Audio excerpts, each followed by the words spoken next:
வணக்கம் நேர்களே, வரவேற்பறை நிகழ்ச்சியில் உங்களை வரவேற்பது ஸ்வாதிஷ்டா மற்றும் தினேஷ். ஒரு மனிதனோட கேரக்டர் டிசைட் பண்றது அவங்களோட பழக்க வழக்கம்னு சொல்லலாம். அதுல ஒரு முக்கியமான கேரக்டர்னு பார்த்தீங்கன்னா புத்தகம் படிக்கிற பழக்கம். அந்த பழக்கத்தை ஊக்குவிக்கிற ஒரு பதிப்பகத்தோட உரிமையாளரை தான் நம்ம சந்திக்க போறோம். எஸ், தமிழ் மண் பதிப்பகமோட பதிப்பாளர் கோ இளவழகன் அவர்களை தான் இன்னைக்கு நம்ம நிகழ்ச்சியில சந்திக்க போறோம். வணக்கம். எப்படி இருக்கீங்க சார்? நல்லா இருக்கேன். ஓகே சார், இந்த பதிப்பகம் நடத்துறதுன்றது வந்து ஒரு சாதாரணமான விஷயம் இல்லை இப்போ இருக்க காலகட்டத்தில். ஏன்னா மக்களோட ஆர்வம் எதில் இருக்குன்றத பொறுத்து தான் அவங்கவுங்க ஒரு பிஸ்னஸ் பண்ணுவாங்க. ஸோ இப்போ இருக்க காலகட்டத்தில் தமிழ்நாட்டில் இங்கே குறிப்பாக சென்னையில் ஒரு பதிப்பகத்துக்கு மேலே, அதாவது புத்தகத்துக்கு மேலே மக்களுக்கு எந்த அளவுக்கு ஆர்வம் இருக்கு? புத்தகத்து மேலே ஆர்வம் இருக்கிறத விட மக்கள் மேலே ஆர்வம் தான் புத்தகத்து மேலே ஆர்வம் வரும். ஓகே, எனக்கு என்ன பொறுத்தவரையிலும் பதிப்பகங்கிறது எல்லாருமே வச்சுருக்காங்க. சில பேர் வந்து வணிக நோக்கத்தோடு வச்சுருக்காங்க, சில பேர் வாழ்க்கையை நடத்துறதுக்கு வேறு வழி இல்லாமல் வேறு தொழில் பண்ண முடியாமல் அது பண்ணுறவங்க இருக்காங்க. என்னை பொறுத்தவரையிலும் நான் பதிப்பகம் வந்து வணிகத்துக்காகவோ வேறு எதுக்கும் நான் செய்யலை. முழுக்க முழுக்க மொழி, இனம், நாடு இதை மையமாக வச்சு தான் நான் பதிப்பகத்தை தொடங்கினேன். இதில் குறிப்பாக வந்து மேலை நாடுகளில் புத்தகம் படிக்கிற பழக்க வழக்கங்கள்ங்கிறது, ஒரு வீடு கட்டினான்னா நூலகத்துக்குன்னு ஒரு அறையை வைக்கிறாங்க வெளிநாடுகளில். இதெல்லாம் இதுக்கெல்லாம் வழிகாட்டியாக இருந்த இனம் தமிழ் இனம் தான். ஆனால் அது பூராவே போய் இப்போ திசை மாறி போய்கிட்டு இருக்கு. இப்போ நீங்கள் சொல்கிற அந்த அறை தான் மற்றவங்களோட வீடாகவே இருக்குது சார் நிறைய பேருக்கு. ஆமாம், உண்மை இது. அதை விட இன்னும் நிறையா அதில் சொல்ல வேண்டாம். அதெல்லாம் பதிப்பகங்கிறது ஒரு நோக்கம். நான் தொடங்கின நோக்கமே, நான் வந்து 1965 இந்திய எதிர்ப்பு போராட்டத்தில் கலந்துக்கிட்டவன். நான் சிறையில் இருந்தேன். நான் இருந்தப்போ காளிமுத்து இருந்தார், காமராஜ் இருந்தார், துரைமுருகன் இருந்தார். எல்லோரும், நான் அப்போ உயர்நிலைப்பள்ளி மாணவர், அவங்கெல்லாம் கல்லூரி மாணவர்கள். நாங்கள் அன்றைக்கு வந்து ஒரு கொள்கைக்காக வாழ்க்கையை செலவு பண்ணோம்.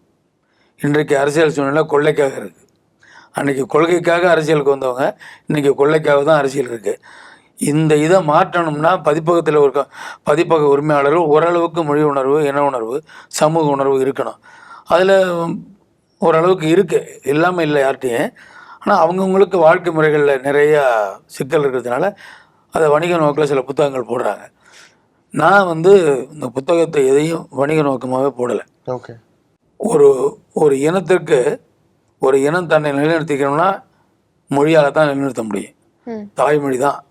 அந்த தாய்மொழியை நம்ம பெண்ணுக்கு தன்னோம்னா நம்ம இருக்கிற இடம் தெரியாமல் போயிடுவோம். அதுக்கு உதாரணம், நீங்கள் மனிதனுக்கு முகம் எப்படி முக்கியமோ அந்த முகம் அழிஞ்சால் உடல் உயிரற்ற உடல் தான். அதே மாதிரி ஒரு இனத்துக்கு மொழி முக்கியம். மொழியை இழந்தோம்னா இடம் இல்லை. ஓகே, இதை மையமாக வச்சு தான் நான் அந்த இடங்கினேன். எனக்கு வழிகாட்டிகளாக இருந்தவர் பெரியார், அண்ணா, பாவாணர், மறைமலடிகள், பெருஞ்சித்திரனார், இப்படிப்பட்டவங்க தான் எனக்கு வழிகாட்டியாக இருந்ததுனால தான் நான் தொடர்ந்து பதிப்பகத்தில், நான் தமிழ்துறையில், மொழித்துறையில் நூல்கள் எல்லாம் அழிஞ்சு போனது.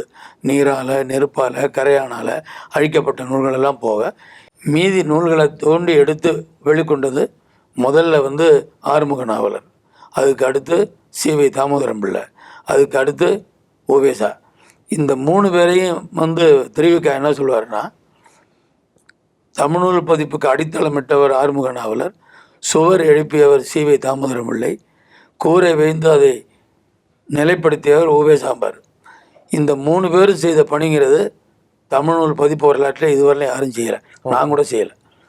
ஒருவராக இன்றைக்கி வந்து இப்போ உங்களை எளிதாக இப்போ சந்திக்கிறோம், பேசுகிறோம்.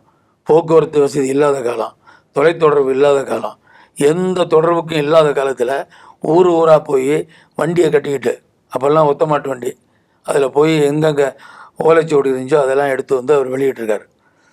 அவர் வெளியிட்டதை பாதுகாக்கிறது அடுத்த தலைமுறையுடைய கடமை. அந்த வேலையை செஞ்சது அவருக்கு பிறகு மறைமலடிகளுடைய மருமகன் சைவ சித்தாந்த நூற்பதிப்பகத்தை தொடங்கினார். அவரை தொடர்ந்து மணிவாசகர் பதிப்பகம், பூம்புகார் பதிப்பகம். பூம்புகார் பதிப்பகம் தான் திராவிட இயக்க உணர்வு வளர்த்த இயக்கம், பாரி நிலையம். இந்த ரெண்டும் நாங்கள்லாம் அந்த நூல்களை வாங்கி படித்து தான் எனக்கெல்லாம் இன உணர்வே வந்தது. ஓகே, உங்களோட பதிப்பகத்துக்கு வந்து எந்த மாதிரியான ஆட்கள் இப்போ நிறைய வராங்க? யங்ஸ்டர்ஸா இல்லை வந்து ரொம்ப வயசானவங்களா? வயதானவங்களும் வர்றாங்க, இளைஞர்களும் வர்றாங்க.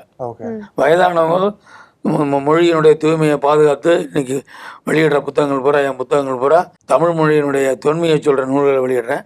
அதனால் தமிழ் பற்று உள்ளவங்க வர்றாங்க. இளைஞர்கள், நான் வந்து இனத்தினுடைய ஈழ விடுதலை போராட்டத்தில் என்னுடைய பங்களிப்பு அதிகம். அந்த புத்தகங்கள் எல்லாம் தேடி என்னிடம் தான் வந்து வாங்குவாங்க. மேலை நாடுகள்ல இருந்து கேட்குறவங்களும் இது சார்ந்த நூல்களை தான் கேட்பாங்க, கொடுப்பேன். இங்கே போட்டிருக்க புத்தகம் பூரா அதுதான். ஓகே ஐயா, இப்போ நீங்க சொல்றீங்க வணிக ரீதியில வந்து நிறைய பதிப்பகங்கள் செயல்படுது அப்படின்னு சொல்லிட்டு, நீங்க அப்படி அதை எடுத்து பண்ணல. ஆனா இதை ஒரு தொழிலா எடுத்து பண்றவங்க வந்து அது வணிக ரீதியா தானே பார்த்தா தானே அவங்களோட வாழ்க்கையை ஓட முடியும். அதுதான் முன்னாடியே சொன்னேன், வாழ்க்கைக்கு அது தேவை, அவங்க வெளியிடுறாங்க, அதை நமக்கு இது பண்ண முடியாது. எல்லாரும் இப்போ 5 வரலும் ஒன்றும் இல்லை. அதனால அவங்களுக்கு தேவையானது அவங்க செய்கிறாங்க. நான் வந்து இழப்பை தான் வெற்றிக்கு படிக்கடியாக வச்சுக்கிட்டு பண்ணுறேன் நான், என்னை பொறுத்தவரையிலும். இப்போல்லாம் நிறைய பேரண்ட்ஸ்க்கே வந்து பசங்களை வந்து ஸ்கூல்ல வந்து செகண்ட் லாங்குவேஜோ தேர்ட் லாங்குவேஜோ வந்து தமிழ் படிக்கிறத வந்து அவாய்ட் பண்றாங்க. ஏன்னா வந்து இங்கிலீஷ் இல்ல மற்ற ஃபாரின் லாங்குவேஜ் தெரிஞ்சாதான் வந்து அது ஒரு சொசைட்டில ஒரு மரியாதை இருக்கும் அப்படின்னு சொல்லிட்டு. ஸோ அதுக்கு வந்து உங்களுடைய கருத்து என்னவா இருக்கும்? எத்தனை பேர் ஆங்கிலம் படிச்சுட்டு மேலை நாடுகளில் இருக்காங்க? நிறைய ஆங்கிலம் படித்த எல்லாரும் வேலைக்கு போயிட்டாங்களா? ஆங்கிலம் படித்த எல்லாரும் வேலைக்கு போயிட்டாங்களா? உலகத்தில் 5 நாடுகளில் தான் ஆங்கிலம் இருக்கு. மற்ற நாடுகள்லாம் தாய்மொழி தான். இத்தாலி, ஜெர்மன், பிரான்ஸ் எல்லா நாடுகளும். இங்கிலீஷ் தெரிஞ்சா மற்ற கண்ட்ரீஸ்ல சர்வை பண்ணலாம், பட் தமிழ் தெரிஞ்சா இங்க மட்டும் தானே இருக்கு. அதெல்லாம் கிடையாது. என் தம்பி வந்து கிராமத்தில் தமிழ் படித்தவன், கிராமத்தில் அவன் ஐஐடி ஸ்டூடெண்ட். அவன் தான் இன்னைக்கு அமெரிக்காவில் சோலார் எனர்ஜியில் டாப் சயின்டிஸ்ட் அவன் தான்.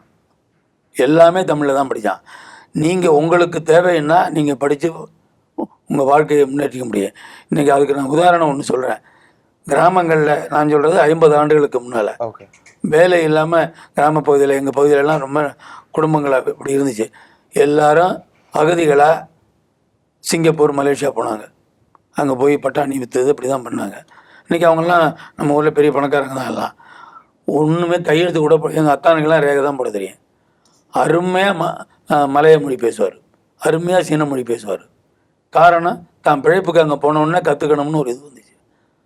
ஆங்கிலத்தை படித்தா தான் வெளியில் போனாங்கிறதெல்லாம் நம்ம வந்து ஒட்டுமொத்தமாக அந்த இனத்தையும் மொழியையும் அழிக்கிறதுக்கான அடிப்படையான நோக்கம் அது.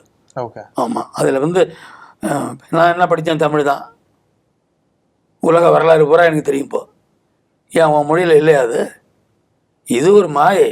ஆங்கிலங்கிறது இந்திய எதிர்ப்பு போராட்டத்தை நடத்தி நாங்கள்லாம் வந்தோம். இன்றைக்கி ஆங்கிலம் எதிர்த்து போட வேண்டிய காலம் வந்துருச்சு. நீங்கள் இங்கே இருக்கிறீங்க, ஆங்கிலத்தை படிச்சிட முடியும். கிராமத்தில் இருக்கிறவன் ஆங்கிலம் படிச்சுட்டு எத்தனை பேர் போட்டித் தேர்வில் வந்திருக்கான் சொல்லுங்கள்? போட்டித் தேர்வில் கிராமத்தில் படித்த பையங்க ஆங்கில வழி படித்தவங்க எந்த வர்றான்? அங்கே படித்து ஆசை. இப்போ உங்கள் பெற்றோர்கள் நம்ம பிள்ளைங்க ஆங்கிலம் படித்தா வெளிநாட்டுக்கு போகலாம், அங்கே போகலான்னு நினச்சிட்டு படிக்க வைக்கிறாங்க. அதே மாதிரி கிராமத்துலேயே அந்த பிள்ளைங்க அவங்களோட போட்டி போட முடியல. தாய்மொழியில் படித்தா புரிஞ்சிக்க முடியும், தாய்மொழியில் படித்தா செயல்பட முடியும், தாய்மொழியில் படித்தா தான் நினச்சதை எழுத முடியும். ஆங்கிலத்தில் மனப்பாடம் பண்ணதை தான் எழுத முடியும்.